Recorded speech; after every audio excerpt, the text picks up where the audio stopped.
الصلاة خير من النوم۔ السلام علیکم ورحمۃ اللہ وبرکاتہ۔ تمام تعریفیں اللہ ہی کے لیے ہیں، وہی نیک لوگوں کا ولی ہے۔ میں گواہی دیتا ہوں کہ اللہ کے سوا کوئی بھی معبود برحق نہیں، وہ یکتا ہے، اس کا کوئی شریک نہیں۔ اور میں گواہی دیتا ہوں کہ ہمارے نبی محمد صلی اللہ علیہ وآلہ وسلم اللہ کے بندے اور اس کے رسول ہیں۔ یا اللہ ان پر، ان کی آل اور تمام صحابہ کرام پر رحمتیں، سلامتی اور برکتیں نازل فرما۔ السلام علیکم پیارے دوستو، میری بہنوں اور پیارے بھائیوں، آج جو آپ کے لیے بیان کیا جائے گا بہت ہی اہم ہے اور ہر مسلمان کے لیے اس بات کا جاننا بے حد ضروری ہے، کیونکہ یہ مسئلہ ایک ایسا مسئلہ ہے جو ہماری روزمرہ زندگی سے متعلق ہے۔ یاد رہے کہ مرغے کے گوشت تو ہر کوئی کھاتا ہے اور ہمارے گھروں میں مرغے کا گوشت عموماً استعمال کیا جاتا ہے۔ اور یاد رہے کہ جب بھی گھر میں مرغے کا گوشت لایا جاتا ہے تو اس گوشت کے ساتھ مرغے کا پوٹا بھی موجود ہوتا ہے۔ یاد رہے پوٹا مختلف زبانوں میں مختلف نام سے پکارا جاتا ہے، لیکن اس کا مشہور نام پوٹا ہی ہے۔ اور پوٹا کلیجی کے نام سے ہوٹلوں پر ڈش بھی تیار کی جاتی ہے۔ تو پیارے بھائیوں، پوٹے کو بعض لوگ شوق سے کھاتے ہیں، لیکن بعض لوگ اس کے بارے میں شک میں مبتلا رہتے ہیں اور سوال نہیں کرتے ہیں کہ پوٹا کھانا چاہیے یا نہیں۔ تو یاد رہے کہ ہر وہ چیز جس کے بارے میں ذہن میں شک ہو، اس کو کھانے سے پہلے اس شک کو دور کر لینا چاہیے۔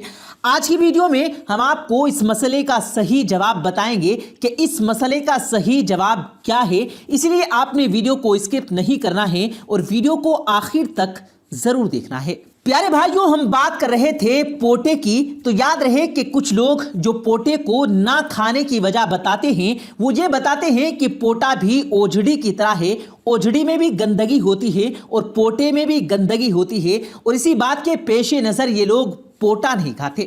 اب سوچنے کی بات یہ ہے کہ کیا پوٹا بھی اسی حکم میں آتا ہے جس حکم میں اوجھڑی آتی ہے، اور کیا اس کے بارے میں الگ احکامات ہیں؟ تو پیارے بھائیوں، ہم آپ کو اس بارے میں تفصیل سے بتائیں گے، لیکن پہلے آپ کو یہ بتاتے ہیں کہ اوجھڑی کے بارے میں کیا احکامات ہیں۔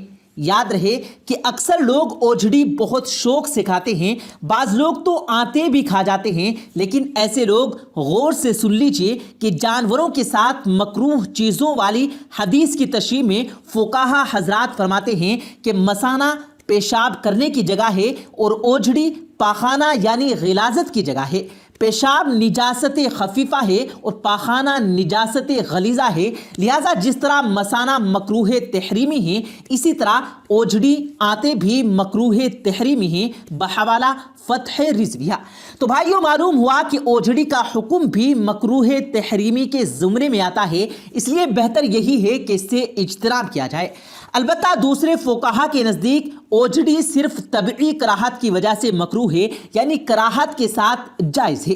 رہی بات یہ کہ مکروہ تحریمی کیا چیز ہے اور اس کا کیا درجہ ہے، تو اس پر بھی ہم بات کریں گے، لیکن پہلے بات کرتے ہیں پوٹے کی۔ تو میری پیاری بہنیں اور میرے پیارے بھائی، غور سے سن لیجئے کہ مرغے کا پوٹا کھانا جائز ہے، اور جہاں تک بات ہے پوٹے میں بھی گندگی ہوتی ہے اور اوجھڑی میں بھی گندگی ہوتی ہے، تو اس کا جواب یہ ہے کہ پوٹے کے اندر ایک جھلی ہوتی ہے جس کو اتار لیا جاتا ہے، جس کی وجہ سے کہا جاتا ہے کہ پوٹا کھانے میں کوئی حرج نہیں۔ اور جہاں تک بات ہے اوجھڑی کی، تو اوجھڑی کے اور نجاست کے درمیان کوئی پردہ یا جھلی نہیں ہوتی، اس لیے اس کو کھانے میں قباحت بتائی گئی ہے اور اس کے کھانے کو مکروہ تحریمی کہا گیا ہے۔